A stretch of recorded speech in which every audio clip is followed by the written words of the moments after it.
Buen Oh, día, profe. Profe, bueno, vamos a hacer un poco el repaso de equilibrio líquido-vapor antes de pasar al próximo trabajo práctico. Tiene que quedar claro ese tema, así que vamos a...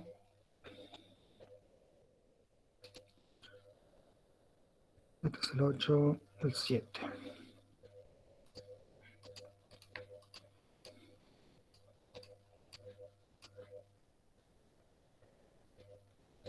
Un momentito.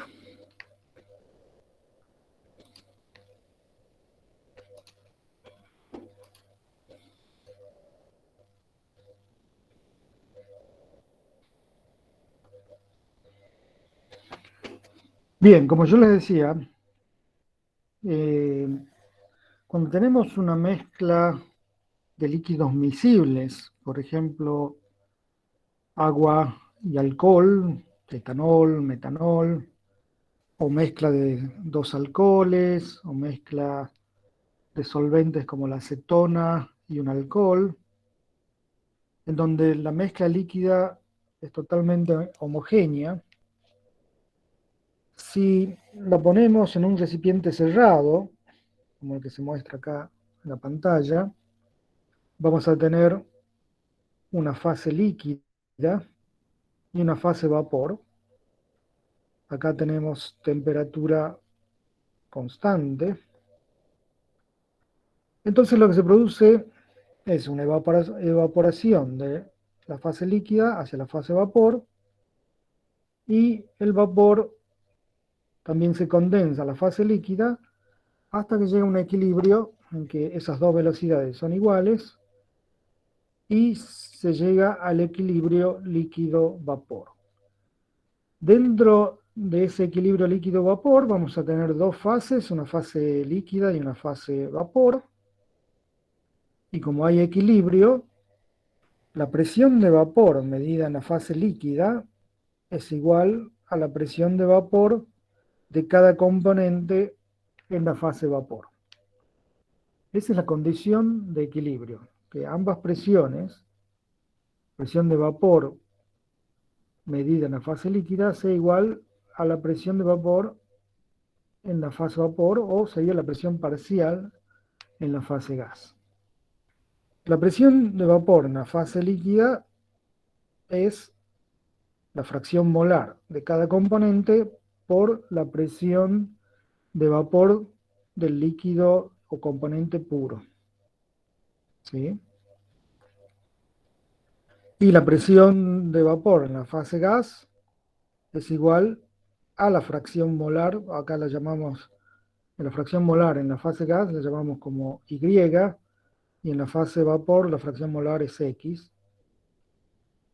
La presión parcial en la fase gas va a ser la fracción molar del componente A por la presión total, y la fracción molar del componente B por la presión total.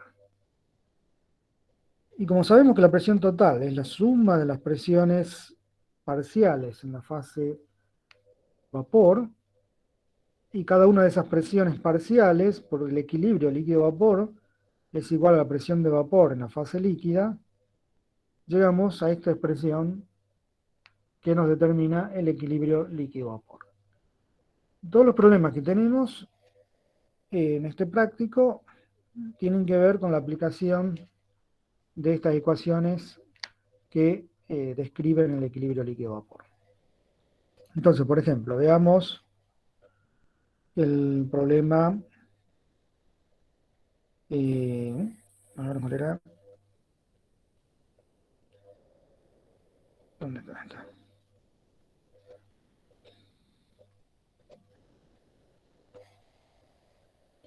En el problema 12 tenemos el etanol y el metanol, forman una solución prácticamente ideal. A 20 grados la presión de vapor del etanol es 5,93 kilopascal y la del metanol es 11,82 kilopascal. Nos preguntan, calcule las fracciones molares de una solución que contiene 60 gramos de etanol y 40 gramos de metanol. Nos preguntan también las presiones de vapor parcial de cada uno de los componentes y la presión de vapor total de la solución.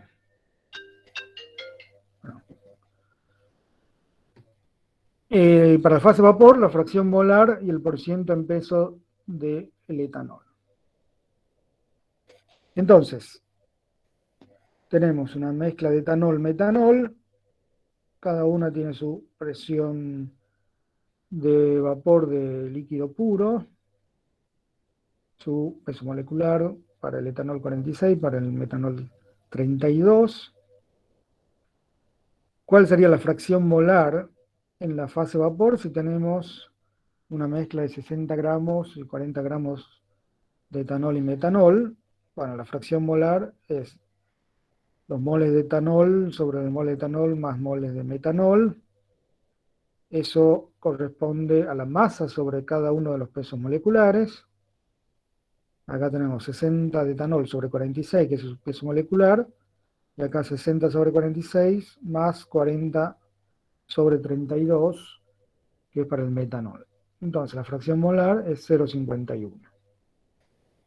En el punto B nos preguntan las presiones parciales en la fase vapor de cada uno de esos componentes.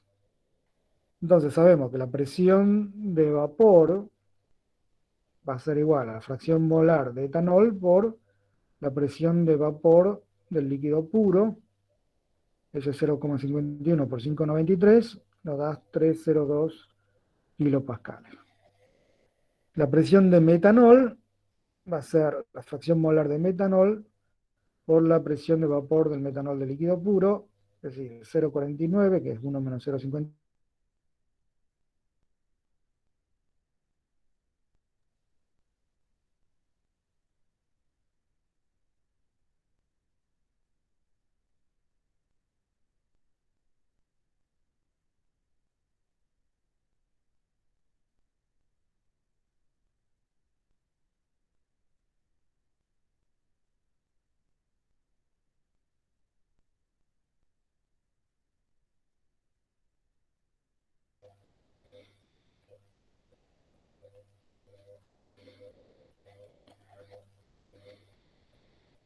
Hola, sí, parece que se desconectó un momento. ¿Me escuchan ahora?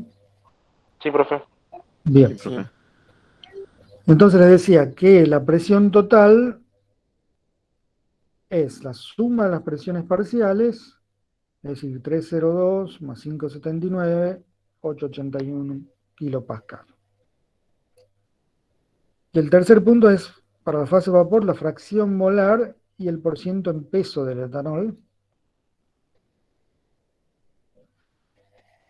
Fíjense que la presión parcial del etanol en la fase vapor es la fracción molar del etanol por la presión total. Es decir, yo puedo despejar de acá la fracción molar del etanol como la fracción entre presión parcial sobre presión total, que es lo que hago acá, 302 sobre 8,81, nos da la fracción molar en la fase vapor como 0,342.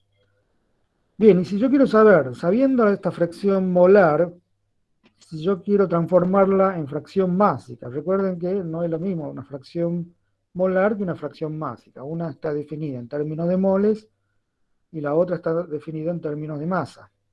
Pero se la puede convertir si yo sé que la fracción másica, que la llamamos omega, omega de etanol, fracción másica de etanol, es la masa de etanol sobre la masa de metanol más la masa de etanol. A esta masa la puedo expresar como los moles de etanol por el peso molecular del etanol. Lo mismo hago en el denominador, moles de etanol por peso molecular del etanol, más moles de metanol por peso molecular de metanol. Si ahora introduzco los moles totales tanto en el numerador como en el denominador, para que no cambie el cociente, puedo agrupar moles de etanol sobre moles totales, moles de etanol sobre moles totales y moles de metanol sobre moles totales como la fracción molar de etanol y la fracción molar de metanol. Y ahí, teniendo las fracciones molares, yo puedo calcular la fracción másica. ¿Sí? Bien, y si alguien tiene alguna duda respecto al equilibrio líquido-vapor o alguna duda respecto al práctico de propiedades coligativas, lo podemos contestar acá antes de pasar al próximo práctico.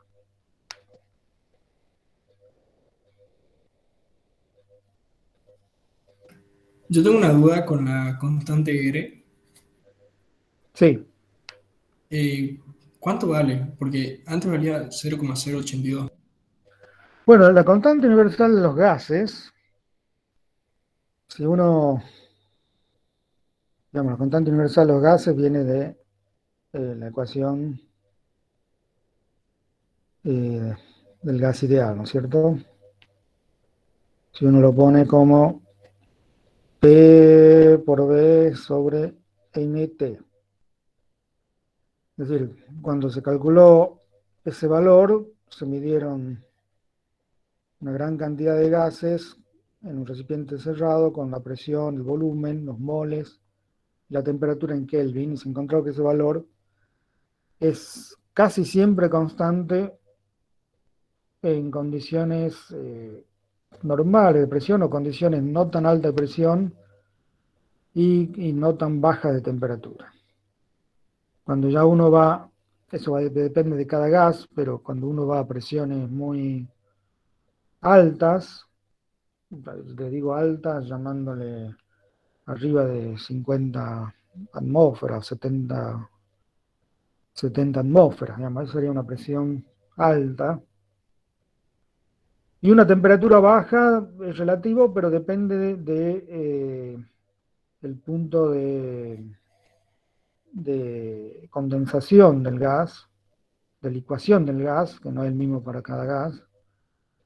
En esas cercanías, digamos, presiones altas o temperaturas cercanas a la licuación del gas, ese valor ya no es tan constante y hay que corregirlo con el coeficiente. Ahora, nosotros estamos trabajando en este curso con valores de gases ideales, es decir, este R es el que usamos como la constante universal de los gases. Bien, eso, como veis acá, va a depender de qué unidad esté usando para la presión, el volumen y los moles. Para la temperatura siempre va a ser Kelvin, pero yo puedo cambiar la presión, puedo cambiar las unidades de volumen, puedo cambiar las unidades de moles. En general, si usamos presión atmosférica, volumen litros y moles, el valor que usamos es 0,082 atmósfera litro Kelvin mol. ¿Sí? Ahora, yo puedo expresar la presión, por ejemplo, en kilopascal, o puedo expresar el volumen en metros cúbicos. ¿Sí? Entonces, cada una de esas unidades que yo use, voy a tener una R definida con otras unidades, qué sé yo, puedo tener kilopascal, metros cúbicos, moles, Kelvin. Ese ya tiene otro valor. Si uno lo busca en Google, va a encontrar la tabla y diferentes valores de R para cada una de esas unidades. Lo que uno tiene que ser consistente es que si usa esa R en esas unidades, todo tiene que estar en la misma unidad para que se cancele. ¿Está? Incluso, como acá tenemos presión por volumen, y si consideramos presión como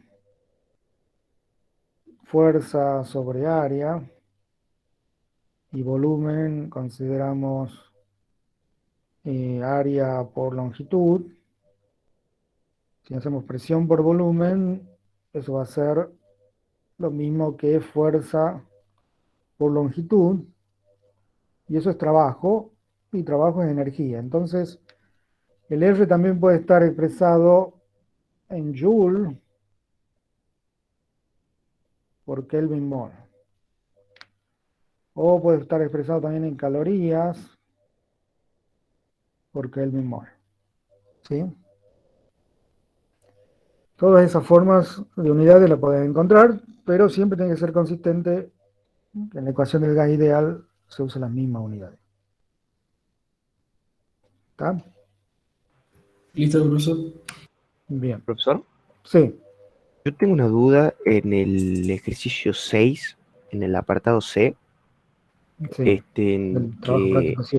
sí, que yo lo he resuelto y a mí no me daba, y he visto ahí en el video, veo que suben los Sí. videos resueltos los ejercicios, digamos, y la profesora usa la temperatura de 25 grados centígrados y no entiendo por qué usa esta temperatura, digamos, Ah, en el 7. ¿Cuál será la en presión el, en atmosférica? el 6C. En el 6, sí. Eh, bien, ese sí, está faltando ahí un dato de temperatura. No está dicho que eso es 298 Kelvin. 298 Kelvin sería. Sí, no está puesto ahí, eso es Ah, ok, claro, porque yo un lo error. usaba con la temperatura que sacaba antes y no me daba, digamos. No daba, y lo sacan 298 y da, ¿sí? Bueno, ok, Sí, gracias. ahí debería decir de 298. Vale, gracias. Bien. ¿Y alguien más quiere preguntar algo?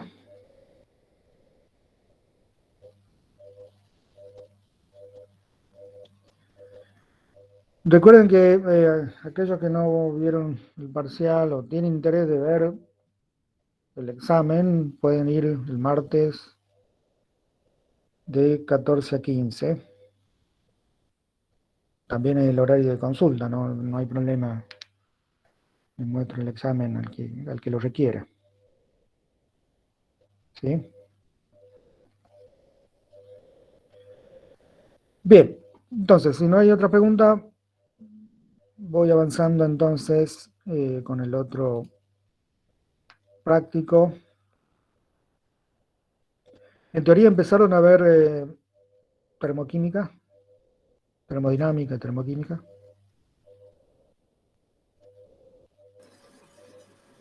No, la teoría del lunes no dio sostén. ¿Hasta qué tema vieron?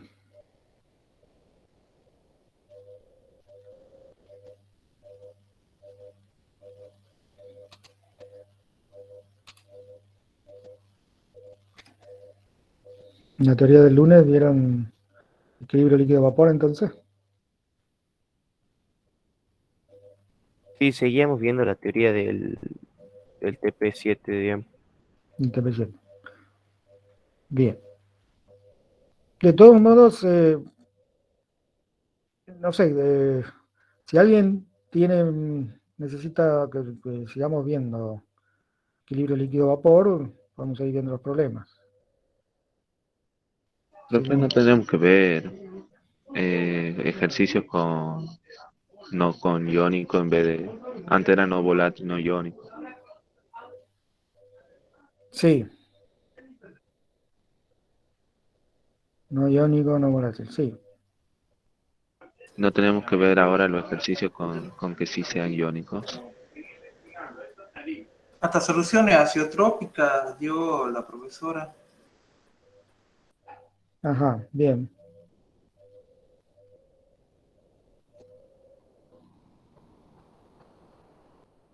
Sí, en los ejercicios de cuando no son iónicos, yo les decía acá,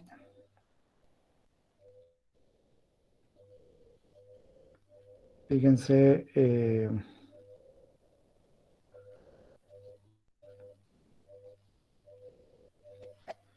lo que ustedes tienen que hacer es considerar el factor I. Este mismo factor también se lo puede considerar en el incremento de la temperatura de ebullición o en la disminución de la temperatura de fusión. Cuando tenemos líquidos que son iónicos, es decir, o solutos que son iónicos, me refiero, como por ejemplo, tengo un soluto como el cloruro de sodio, yo voy a calcular ese I con esta ecuación, y lo voy a incorporar ya sea en el cálculo de la temperatura de ebullición o en el cálculo de la temperatura de fusión, o en la presión osmótica también corrigiendo el valor normal. ¿Cómo calculo este I? Como 1 menos alfa más ni por alfa. Ese grado de disociación depende de la solución, puede ser entre 0 y 1. Una solución como de cloruro de sodio tiene un grado de disociación de 1. Todo el cloruro de sodio pasa a sodio y cloruro. Y en este caso el grado de disociación es 1. El otro valor que necesitamos es el Ni, que es el número de iones en que se disocia el soluto. Ese número de iones,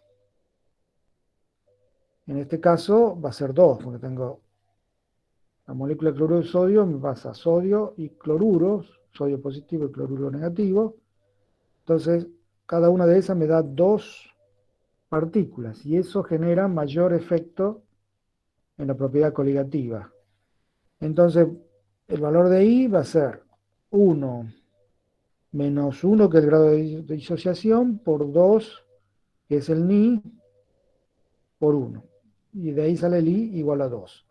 Es decir, que si yo estoy calculando la presión osmótica con cloruro de sodio, acá voy a tener que poner 2. Si estoy calculando el aumento de la temperatura de ebullición con cloruro de sodio, acá voy a tener que poner 2. ¿Sí? O sea, más la molaridad, pero con el valor de I multiplicado por 2. Es decir, esa es la corrección que hay que hacer con soluciones electrolíticas. ¿Está?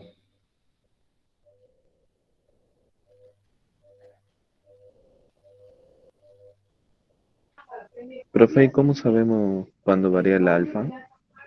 Porque en este caso es 1, pero ¿cómo sabemos cuándo No, varía ese el otro? siempre en general es un dato, ¿no? Ah, ok. Si vos, por ejemplo, eso ya vamos a ver en equilibrio en los próximos prácticos, pero por ejemplo, te voy adelantando, si vos tenés, qué sé yo, un compuesto A que te da B más C, ¿sí? Si yo quiero saber el alfa se define como la concentración final de A,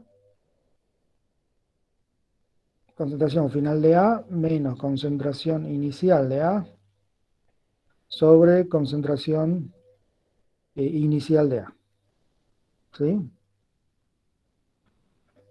Fíjate que si yo quiero despejar la concentración final de A, esto va a quedar como concentración final de A menos concentración inicial de A igual a alfa por concentración inicial de A.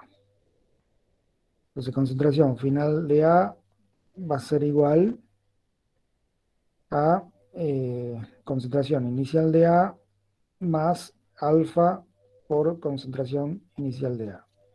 Lo que es lo mismo sacar factor común, perdón, eh, factor, sacar factor común concentración inicial de A, esto me queda como 1 más alfa. ¿Sí?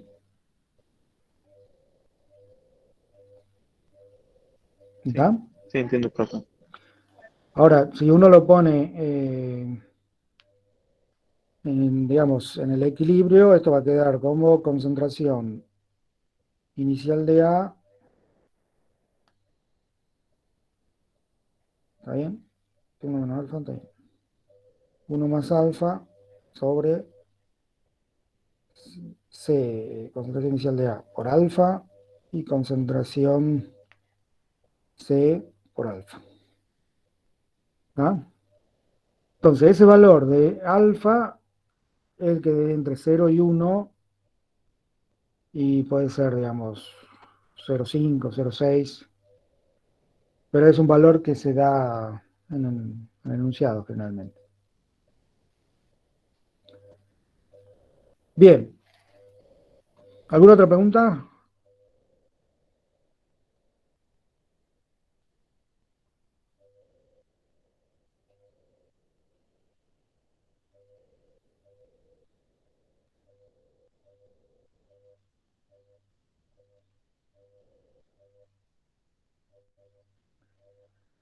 Bueno, si no hay,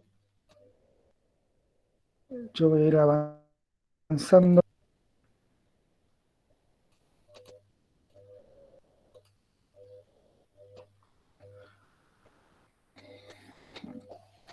Para que después no nos falte el tiempo, con el trabajo práctico de termodinámica y termoquímica. Hay cosas que ustedes generalmente ya lo pueden haber visto en física, solo que hay que tener en cuenta la convención en que se esté usando en cada curso, y acá lo voy a aclarar antes de ver los problemas. Si estamos hablando de termodinámica, se define un sistema termodinámico, y ese sistema puede ser un sistema abierto, en donde hay intercambio de masa y de energía, o puede ser un sistema cerrado, en donde solamente hay intercambio de energía, pero no hay intercambio de masa, o puede ser un sistema aislado, en donde no haya ni intercambio de energía ni de masa. Lo fundamental en la termodinámica es conocer la primera ley de la termodinámica, que se define como el cambio de energía interna del sistema va a ser igual al calor que entrega o recibe más el trabajo realizado. Y acá viene el tema de la convención que se considera en este curso. Consideramos que el calor es positivo para un proceso endotérmico, es decir, un proceso en donde ingresa calor, se recibe calor. Y el calor es negativo para un proceso exotérmico, un proceso que libera calor. El trabajo se considera negativo cuando hay trabajo desde el sistema hacia el ambiente. En caso contrario, es positivo cuando el trabajo es desde el ambiente al sistema. Y el trabajo acá está definido como menos la presión por el cambio de volumen entre el estado inicial y final. Y el cambio de volumen es el volumen final menos el volumen inicial. ¿Sí? O sea, teniendo en cuenta estas definiciones, podemos avanzar en el cálculo de los distintos problemas. ¿Ustedes ya vieron Física 1?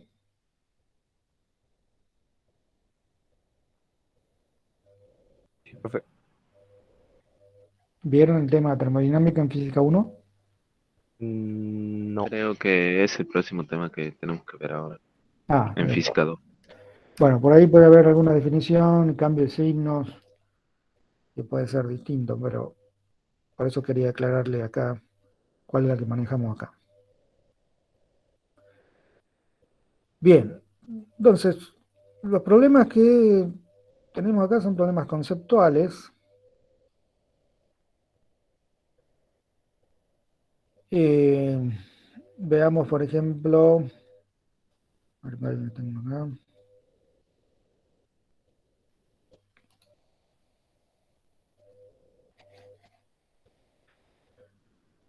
Vamos a ver el problema 1 entonces. A ver quién lo puede leer.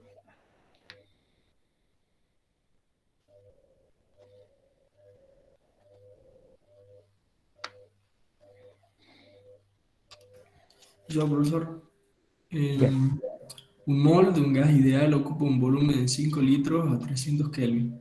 Se expande isotérmicamente contra una presión constante externa de una atmósfera hasta alcanzar un volumen final de 20 litros. A. Calcule el trabajo realizado. B. El calor absorbido por el gas. C. La diferencia de energía de este interno. proceso. Cambio de energía interna.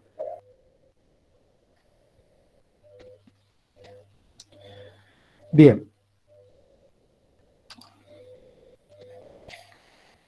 Entonces, acá tenemos un gas que inicialmente tiene 5 litros, 300 Kelvin y es un mol.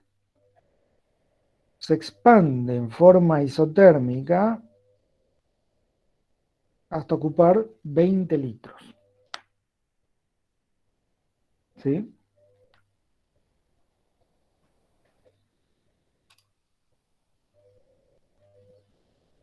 Y lo hace contra una presión externa de una atmósfera. ¿Sí?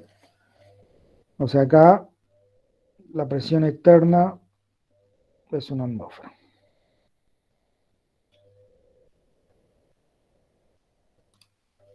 ¿Qué nos preguntan? El trabajo, el calor y el cambio de energía interna. Bien, el trabajo por la definición es menos la presión por el delta B.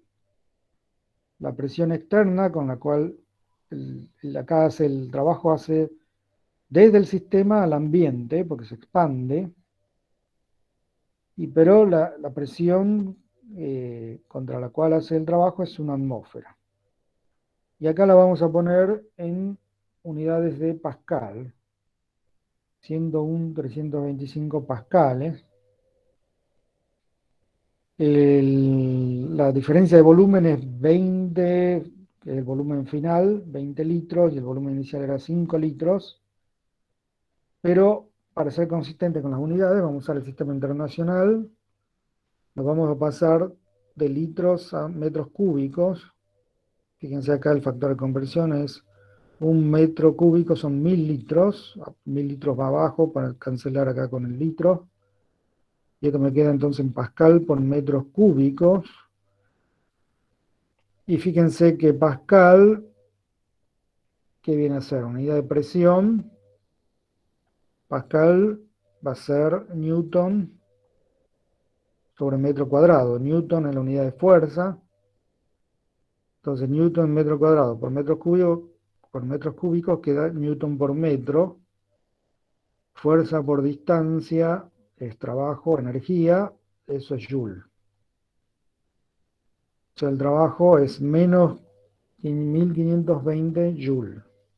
Trabajo es negativo porque es desde el sistema hacia el ambiente. Es una expansión en forma isotérmica.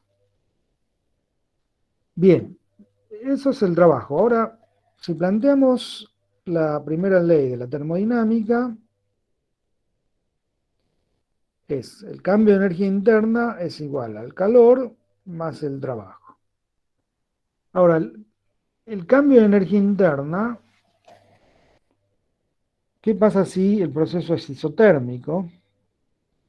Isotérmico significa que se mantiene la temperatura en todo el cambio desde el estado inicial al final. Y la temperatura es una medida, es un indicador de la energía interna del gas. O sea, mayor temperatura, mayor energía interna. Menos temperatura, menos energía interna. Si el cambio de energía interna, en el caso de que la temperatura es constante, ese valor es cero. O sea, no hay cambio de temperatura, no hay cambio de la energía del gas, por lo tanto, ese cambio es cero. Y si es cero, el calor va a ser igual a menos el trabajo, es decir, va a ser ahora 1520 joules positivo el calor.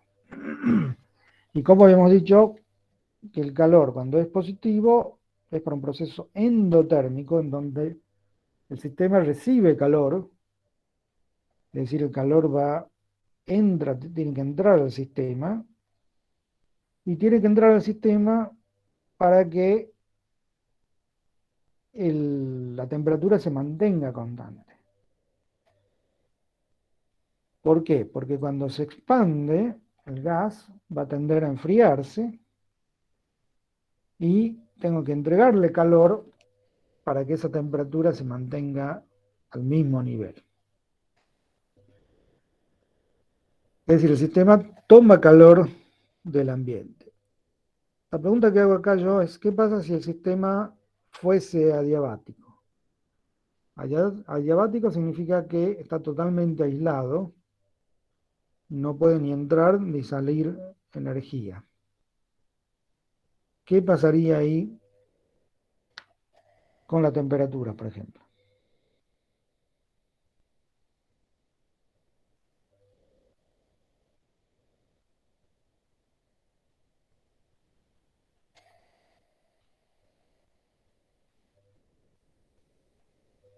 ¿Qué pasaría si no puede entrar calor al sistema?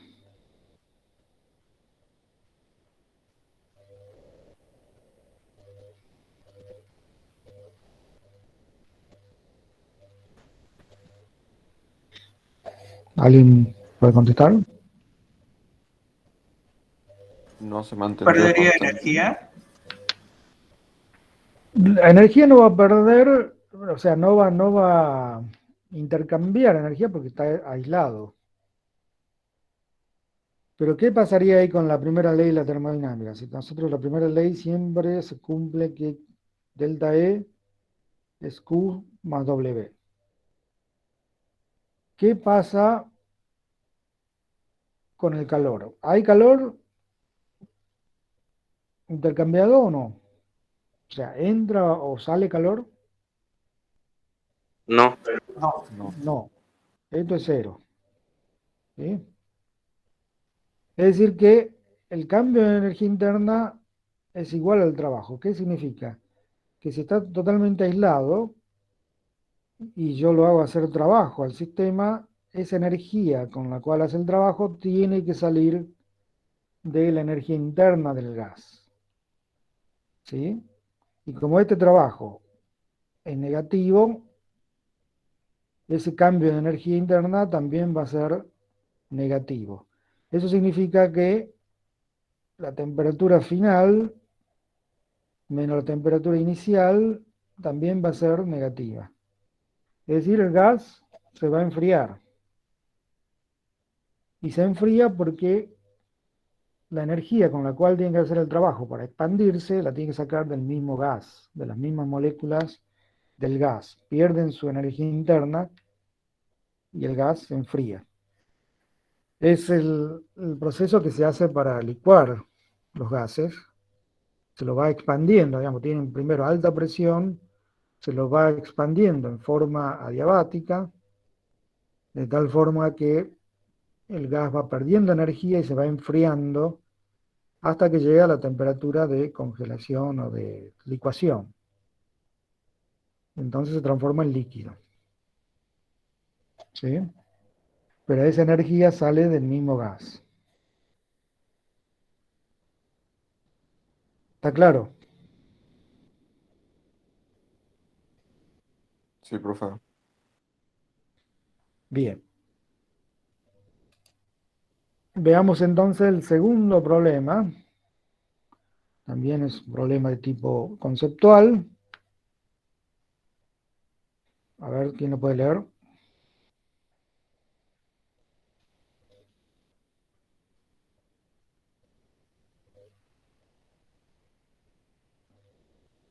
Lo leo yo, profe. Bien. En un proceso termodinámico se eleva la temperatura de 5 kilos de nitrógeno 2 gaseoso de 283 Kelvin a 403 Kelvin. A. Si el proceso se realiza a presión constante a una atmósfera, hallar la cantidad de calor necesaria, el incremento de energía interna y el trabajo exterior realizado por el gas. B. Si el cambio de si en cambio el proceso se realiza a volumen constante, calcular la cantidad de calor necesaria. Bien.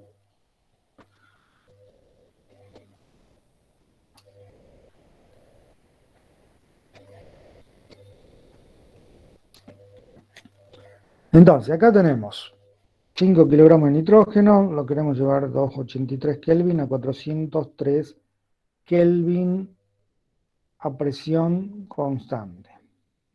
¿Sí? Bien. Entonces, a presión constante, esto va, a ver cómo dice,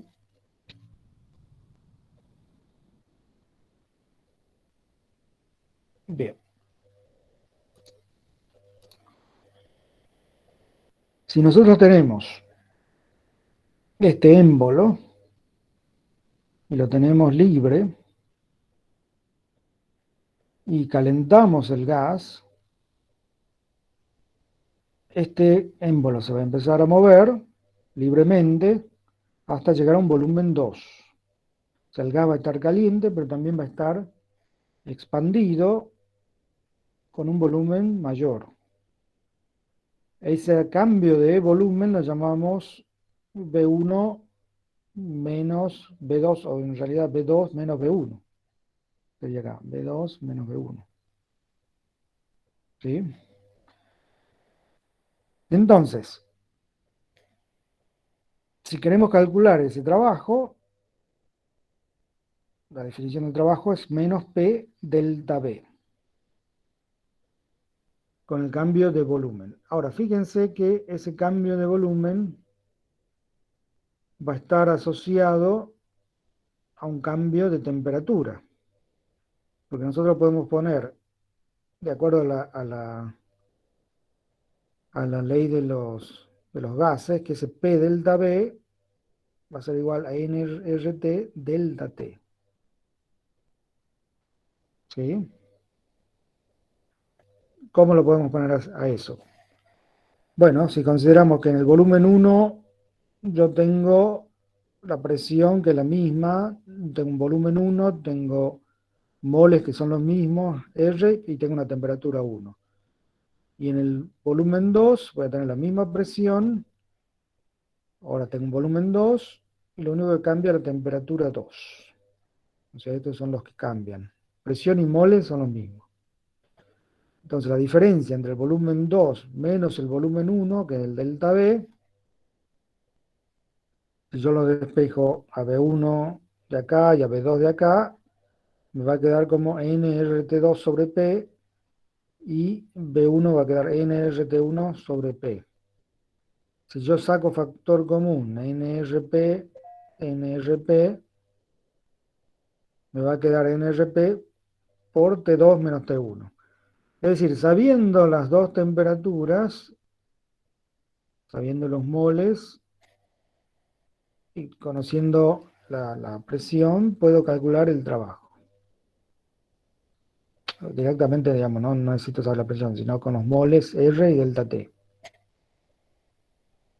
Fíjense que acá los moles, hemos dicho que tenemos 5 kilos de nitrógeno, van a ser 5.000 gramos sobre el peso molecular del nitrógeno. El nitrógeno, como es N2, como gas, el peso molecular es 28, o sea, 14 por 2. El R, fíjense que acá estoy usando el R en Joule, mol Kelvin. En este caso el valor es 831. Y la diferencia de temperatura siempre va en Kelvin, 403 menos 283. Ese es el trabajo a presión constante, 178 kilojoules menos 43 kilocalorías.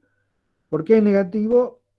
Porque estamos haciendo trabajo desde el sistema al ambiente.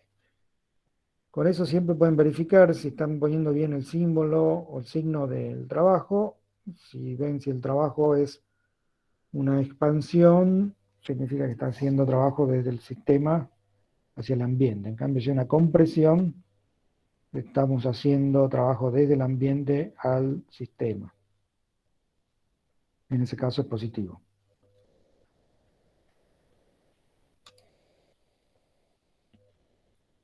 Bien, entonces tenemos que saber trabajo, cantidad de calor y energía interna. Tenemos el trabajo y podemos calcular el calor. Fíjense que acá tenemos la definición de calor como la masa, la capacidad calorífica y la variación de la temperatura. ¿Sí? La capacidad calorífica es cuántas calorías uno necesita un sistema, un gas necesita por gramo para elevar la temperatura 1 grado centígrado o 1 grado Kelvin. ¿Sí? Entonces, la masa en este caso es 5 kilogramos, la capacidad calorífica a presión constante, porque este valor cambia de acuerdo si es a presión constante o al volumen constante del sistema, y el cambio de temperatura. Ese valor, fíjense que en el enunciado tenemos acá que para el CP es igual a 0,248 a presión constante y la capacidad calorífica a volumen constante es menor, 0,177 kilocalorías por kilo. Y ya vamos a ver por qué es menor. Entonces, ese valor lo podemos calcular y aplicando la primera ley de la termodinámica sabemos que delta E es igual a ese calor, que lo llamamos presión constante, más el trabajo. Este calor es el que calculamos acá, y el trabajo es el que calculamos en el punto anterior, que era negativo, es decir, esa variación de energía interna es 106. ¿Sí? Fíjense que acá el calor necesario para el sistema sumado al trabajo nos da el cambio de energía interna. ¿Sí? Bien, ahora, ¿qué pasa si el proceso es a volumen constante? ¿Qué significaría volumen constante? Significaría que acá yo le pongo una traba acá al pistón, no hay expansión, y esto agrego calor, lo caliento, pero ya el pistón no se mueve, por lo tanto no hay cambio de volumen, y eso significa que ya no hay trabajo. ¿Sí? ¿Cómo va a ser el cambio de energía interna en ese caso? Si ya no tengo trabajo. Bueno, volumen constante, podemos aplicar la primera ley de la termodinámica también. Y a ese calor, en este caso lo vamos a llamar QB, calor a volumen constante. Y fíjense que el trabajo, puesto como menos P delta B, ahora es 0. Porque no hay cambio, no hay expansión del gas, el volumen es constante. ¿Sí?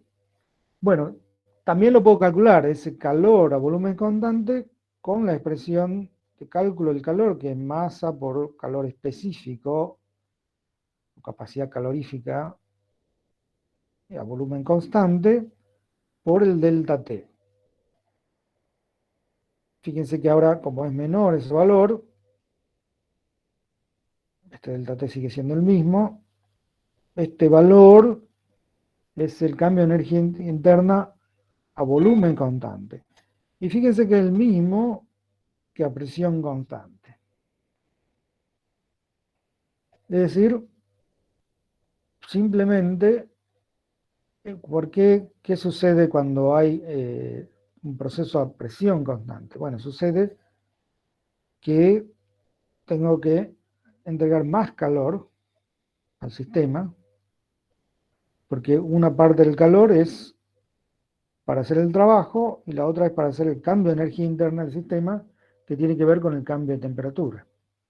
Si yo quiero lograr calentar el gas a determinada temperatura, voy a generar un cambio de energía interna. Pero si además el gas tiene que expandirse, le tengo que entregar más calor, que en el caso de a volumen constante, tengo que entregarle más calor para que pueda hacer ese trabajo. Es decir, tengo que entregar más calor para que realice la expansión, por lo tanto, ese calor entregado va a ser mayor que en el caso a volumen constante. Pero sin embargo, el cambio de energía interna es el mismo. ¿Está?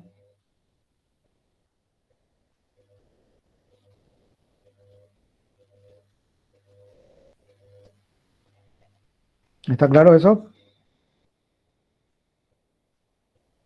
Sí, profe. Sí. Bien. Para ver ese proceso, digamos, también en forma conceptual, veamos el problema 4. A ver quién lo puede leer, el problema 4.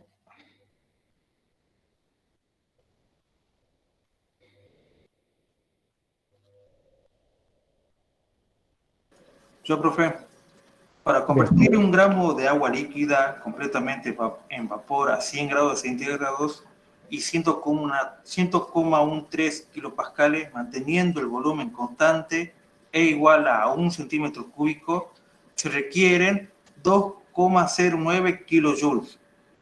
Determinar la energía necesaria, calor, para ese cambio de estado si el proceso se realiza a presión constante, para lo cual se deja expandir contra una presión ambiente de 100,13 kilopascales. El vapor formado ocupa un volumen final de 1,67 decímetros cúbicos. Bien. Fíjense, nosotros queremos llevar un gramo de agua líquida a vapor. ¿Sí? Y en condiciones, digamos, ahí tenemos 100 grados, esta presión, ¿sí? Y el volumen inicial es 1 centímetro cúbico. Entonces lo podemos hacer a volumen constante, es decir, tengo un volumen cerrado acá, un gramo de agua, lo caliento hasta que se evapore totalmente, o puedo hacer esa vaporización a presión constante, es decir, tengo un émbolo en donde esto se mueve libremente y a medida que voy entregando calor y esto se va vaporizando, este émbolo se va moviendo, manteniendo la presión, pero el volumen va aumentando. ¿Sí? Son los dos tipos de procesos que puedo hacer, volumen constante o presión constante para la vaporización de ese gramo de agua. Entonces ya nos dicen que para vaporizar a volumen constante se requieren 209 kilojoules, es decir, ahí ya nos están dando el calor entregado a volumen constante, o sea, a volumen cerrado. Ahora quieren saber cuál es el proceso, el calor, si a presión constante. Y el vapor formado ocupa un volumen final de 1,67 decímetros cúbicos, es decir, de 1 centímetro cúbico pasó a tener 1,7 litros, más o menos, es decir, mucho más grande el volumen. Entonces, a presión constante, si yo aplico la energía, la primera ley de la termodinámica es QP más W. Esa es la primera ley para el proceso a presión constante.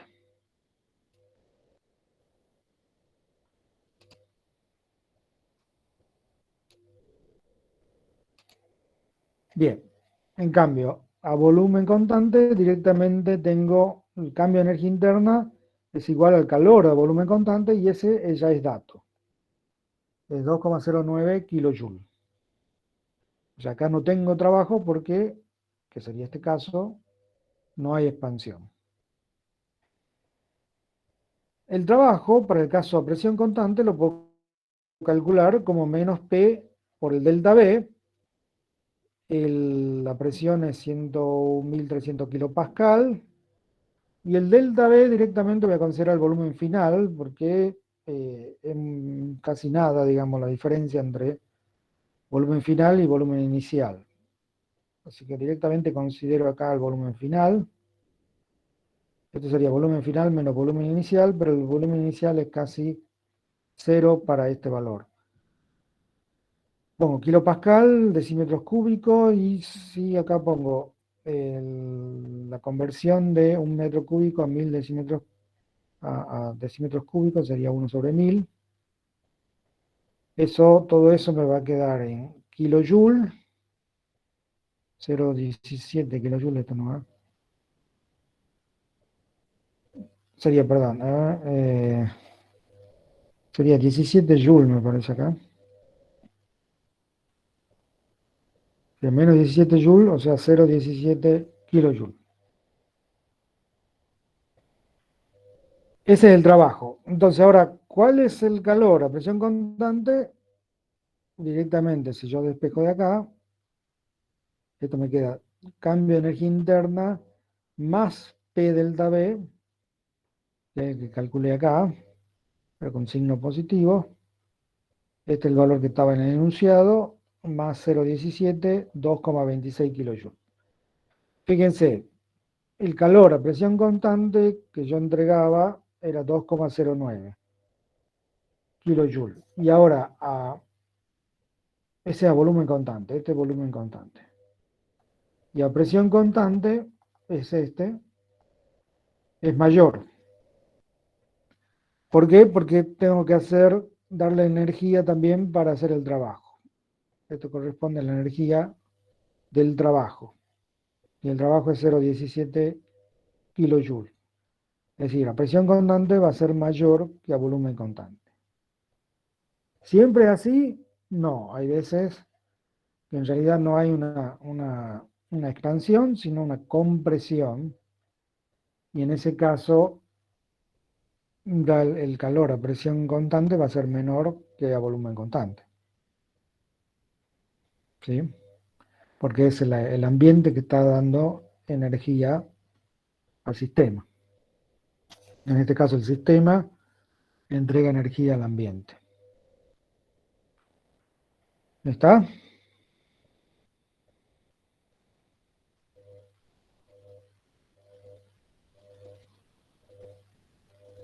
¿Alguna pregunta?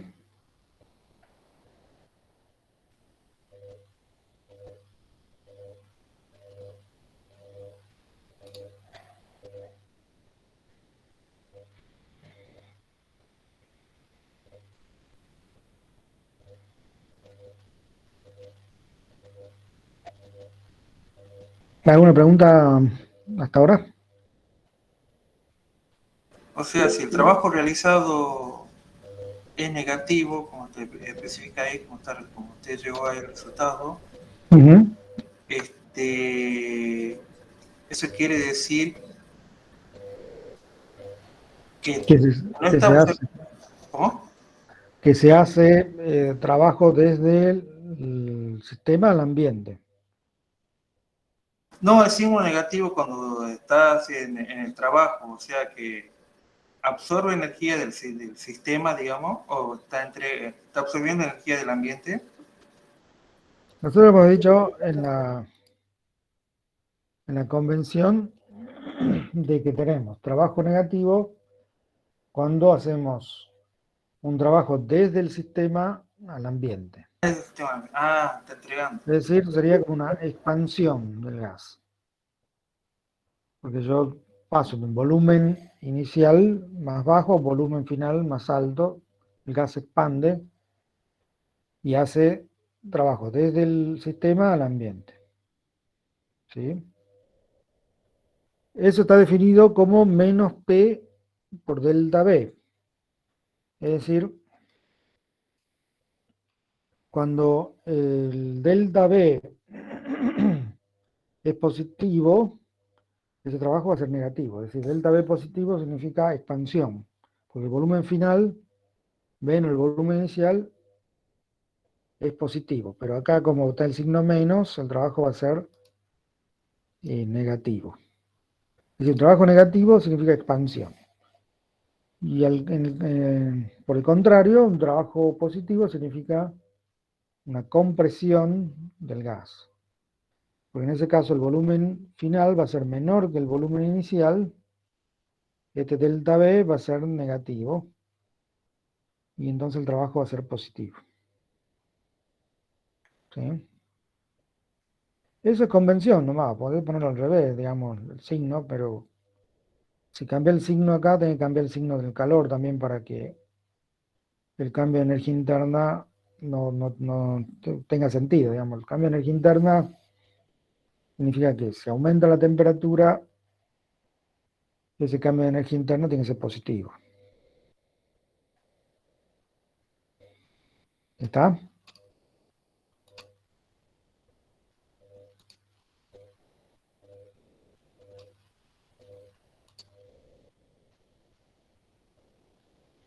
¿Está claro eso? Sí, profe. Bien. Bueno, para no irnos tan lejos con el tema de la teoría, lo voy a dejar ahí y vamos a seguir aplicando el próximo trabajo práctico, los otros temas. Pero esto era conceptual, que tiene que ver con la termodinámica, la primera ley de la termodinámica, que seguramente van a ver en física también, pero me parece importante aclararlo acá, en la teoría también lo van a ver. Después viene el concepto de entalpía, que lo voy a dejar para que la teoría lo expliquen. Y después vemos los problemas de entalpía, de los problemas de cálculo de calor de reacción y otras expresiones de cálculo de calor, calorimetría, que están también en el práctico. ¿Sí? Así que bueno, voy a dejar acá. Ya saben que quien desee ver el examen parcial, el martes a las 2 de la tarde, puede estar ahí, yo les muestro. ¿Estamos? Déjenme entonces el nombre en el chat para la asistencia y nos estaremos viendo entonces la semana que viene. Bien, profe, nos vemos. Bueno, hasta luego.